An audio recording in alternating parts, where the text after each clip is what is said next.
Okay, so you want to hear something messed up? This guy went to Instagram, just contacted me,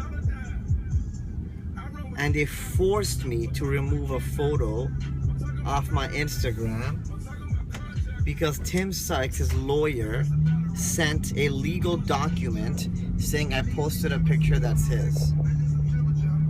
I cannot believe that. This guy actually DMCA'd Instagram. And wow. What is wrong with this guy? Like this morning he woke up and he was all over my Facebook. I'm like, bro, I just met him. Like, go to sleep. Like, leave. Like, what's wrong with you?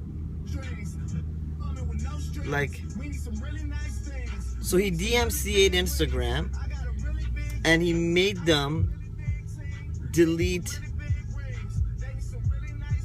I can't believe that. What a weird human being, right? So hold on a second. Technically, he's posting on his Instagram a copy of my account picture. So should I DMCA him? Nah, I'm gonna leave that up as a free shout out. I'm gonna leave that up so every single person that goes on his profile sees my name. Man, I don't get upset at that shit. What people don't understand is, like, you can't even, like, I love my life, you know what I mean? Like, what a dummy. The guy just, like, he just left free marketing for me, you know what I mean? So I'm gonna leave that up there for a bit, you know? I'm just gonna leave that up there for a bit. Let him keep that marketing material up there for me. Man, some people, I tell you, you know what this guy reminds me of? This guy reminds me of Stitches before he ran up on LeBron thinking he's the king of Miami and running his mouth. And then he got dropped quick fast, you know what I mean? And now I don't hear Stitches talking no more. So this guy reminds me of Stitches a little bit. You know? Or the game, yeah, not LeBron, the game, you know? So these guys just keep talking, you know? Like, I don't understand. Just leave me alone. Like, anyways, on to something else, right? I was talking to a friend of mine, and he actually made some really good points today about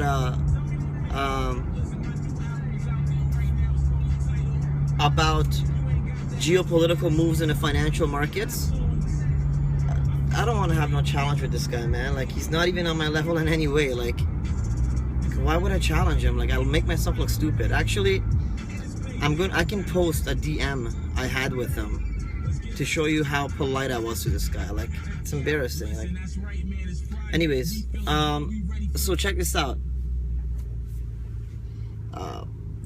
Due to a lot of, well, I was just speaking to my mentor, and he actually gave me a good point. He said, let your students know that there's some major geopolitical events that are going to be happening that are beyond the control of any trader. So it's a fair warning to every trader, especially with stuff like the issues that are happening between Saudi Arabia and Iran, which affects oil. You know, and he made a very valuable point. He said, look at the US dollar versus the Canadian dollar. What has been the only change since last year? The only change has been the price of oil, right? And that has been the major driving factor. And you know, they're calling for oil to continue lower, and they're calling for the Canadian dollar to continue lower as well. And he made a very valuable point. He said, make sure every single technical trade you take, anything technical, he told me, he said, let your students know, let everybody know that we may take the best technical trade there is. Always keep your eyes on the fact and keep in mind that geopolitical forces or geopolitical data, economical data can come out at any moment and affect and create turbulence within the markets.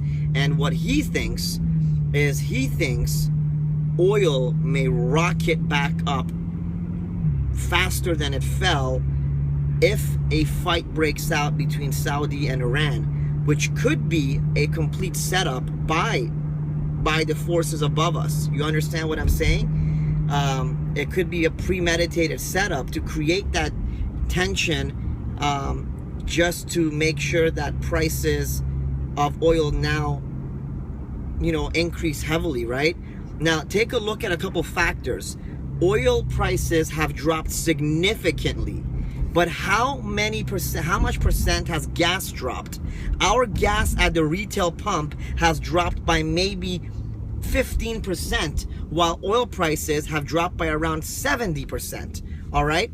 Now look at the logic. If oil prices go back up at an exponential rate and gas follows pursuit, gas will triple the current price it is right now. This is a lot of things people don't understand and realize, all right?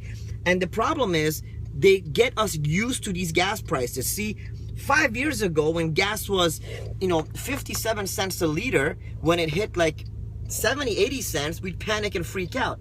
Now, because we're so used to seeing it at $1.30, when it hits 99 cents, we're like, oh, gas is so cheap, not realizing gas is so fucking expensive still. So there's a lot of geopolitical factors involved when it comes to the markets. And like I said, I was just speaking to my mentor right now, and a lot of you guys know who my mentor is, and he told me, he's like, make sure you keep your eyes on oil, and make sure you keep your eyes on these geopolitical factors and what's happening around the globe, because at any given moment, all right, at any given moment, you can see a massive twist, a massive change in direction overnight. If all of a sudden, let's say you're in a trade and overnight Saudi or Iran declares war, anything like that, or declares severing of ties, and in fact, Saudi has prevented Iran from the pilgrimage to Mecca. All right, so a lot of major factors are already taking into place. So it's very good to keep your eyes on these major geopolitical factors and on the fundamentals that govern our markets. It's very important to know that stuff. All right. So I wanted to bring that up to you guys, bring that up to your attention, other than the fact that this moron just complained to Instagram on me and tried to get my, like, I just don't understand why this guy doesn't move on with his life. Like, if someone knows this guy, can you please tell him to move on with his life? Like, move on with your life. Like, I don't understand what this guy's issue is. Every time he comes at me, he gets trashed by all my followers. So if someone knows this guy, go onto him and just say, move on with your life. Stop bugging Ocean Sky. All right. Anyways, guys, just wanted to give that information to you guys. All right. Just wanted to give the information to you guys. And I'll be back around 10 o'clock tonight. All right. But we got to keep our eyes on these fundamental moves. All right. We got to keep our eyes on these fundamental moves. And I will talk to you guys shortly. I'll see you guys around 10 p.m. tonight. I'm actually out. I got to do a couple of things. And then I'll be back, and we got a little lesson on technicals and on Forex. All right. Okay, guys. I love you guys. Thank you so much.